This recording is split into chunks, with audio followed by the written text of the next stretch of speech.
એકવાર બધા દેવતાઓમાં વિવાદ ઊભો થયો કે પૃથ્વી પરના કયા દેવને બધા દેવતાઓ સમક્ષ પૂજવા જોઈએ।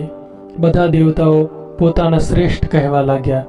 ત્યારે નારદજીએ વિકટ પરિસ્થિતિને સમજીને તમામ દેવતાઓને ભગવાન શિવની શરણ લેવાની સલાહ આપી અને તેમની પાસે આ સમસ્યાનો ઉકેલ માંગ્યો। બધા દેવતાઓ ભગવાન શિવ પાસે ગયા અને તેમની સ્તુતિ કરવા લાગ્યા।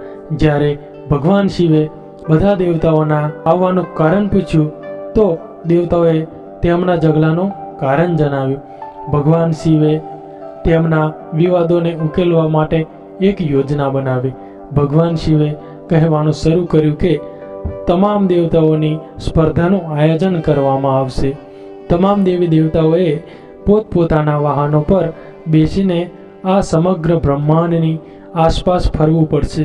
જે પણ ભગવાન પ્રથમ બ્રહ્માંડની પરિક્રમા પૂર્ણ કરશે અને મારી સમક્ષ પાછો આવશે તે સ્પર્ધામાં વિજયી થશે અને તમામ દેવતાઓમાં પૂજાપાત્ર પ્રથમ ગણાશે। ભગવાન શિવના શબ્દો સાંભળીને બધા દેવતાઓ તેમના વાહનો પર બ્રહ્માંડની પરિક્રમા કરવા નીકળ્યા।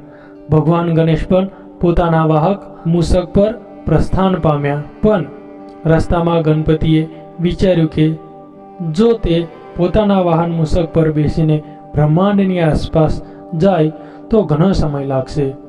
તેથી માઉસ ઉપર બેસીને તેને તેના માતા પિતા શિવ અને માતા પાર્વતીની આસપાસ 7 વખત પરિક્રમા કરી અને હાથ જોડીને તેમની સામે ઊભા રહ્યા। આ જોઈને માતા ગૌરી અને મહાદેવ ખૂબ જ ખુશ થયા। જ્યારે તમામ દેવી દેવતાઓ બ્રહ્માંડની પરિક્રમા કરીને ત્યાં પાછા ફર્યા ત્યારે ભગવાન શિવે ગણપતિને પ્રથમ ઉપાસક તરીકે જાહેર કર્યા।